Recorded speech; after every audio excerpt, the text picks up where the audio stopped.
Bien, voici maintenant la correction de l'exercice 21. Donc, on vous disait qu'on interrogeait 2500 personnes sur leur activité du dimanche après-midi.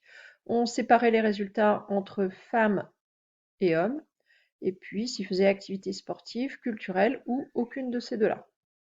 Donc, on prenait au hasard une personne parmi les 2500 et on voulait calculer la probabilité de l'événement F, à savoir la personne soit une femme, la probabilité de l'événement C, c'est-à-dire la personne pratique une activité culturelle. Et il y a une petite faute de frappe, mais ici c'est la probabilité de l'événement F inter C, c'est-à-dire que la probabilité que la femme soit une femme et qu'elle pratique les activités culturelles. Donc ça, c'est des choses que vous faites depuis la seconde, voire même depuis la troisième, il n'y a rien de réellement difficile. Donc la probabilité que la personne soit une femme, on a 1450 femmes sur 2500 personnes. Donc la probabilité que la personne soit une femme, c'est 1450 sur 2500, c'est-à-dire 29 sur 150.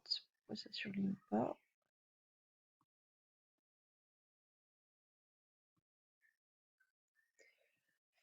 La probabilité que la personne pratique les activités culturelles, on a 100 personnes qui font les activités culturelles sur les 2500. Donc la probabilité que la personne pratique les activités culturelles, c'est 100 sur 2500. Et quand on simplifie la fraction, ça donne 1 sur 25. Et enfin, la probabilité de l'événement F inter C. F inter C, donc si la personne est une femme pratiquant les activités culturelles, on sait qu'il y en a 58. Donc la probabilité d'avoir une femme pratiquant les activités culturelles, c'est 58 sur 2500. Et quand on simplifie la fraction, ça va donner 29 sur 1250. On vous demandait ensuite, est-ce que les événements F et C si les événements F et C étaient indépendants? L'un des critères pour vérifier l'indépendance ou non de deux événements, c'est de regarder si la probabilité de l'intersection, c'est le produit des deux probabilités. Ici, vu la question 1, c'est la manière la plus simple, effectivement, de vérifier ça. Donc, on va calculer P de F fois P de C et regarder si oui ou non, ça donne la même chose que P de F inter C.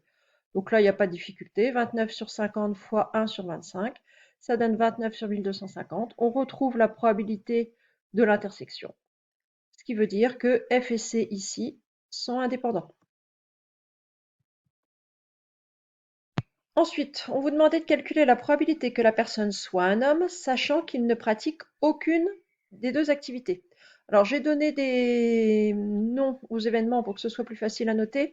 Donc, A, c'est la personne ne pratique aucune activité, et H, c'est la personne est un homme. Donc, ça, c'est pour mes notations à moi, hein. H pour homme et A pour aucune activité. Donc, on veut la probabilité que la personne soit un homme, sachant qu'il ne pratique aucune des deux activités. Aucune activité.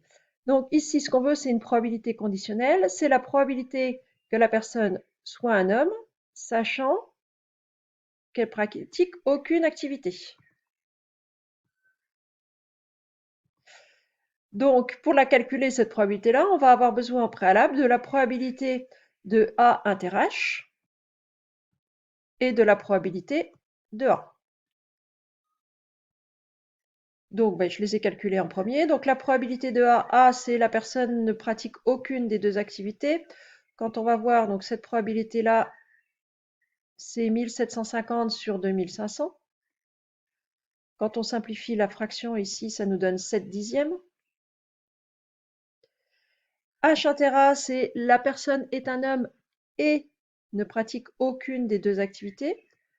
Donc, un homme qui ne pratique aucune des deux activités, ils sont 630 sur 2500. C'est-à-dire, quand je simplifie par 10, 63 sur 250.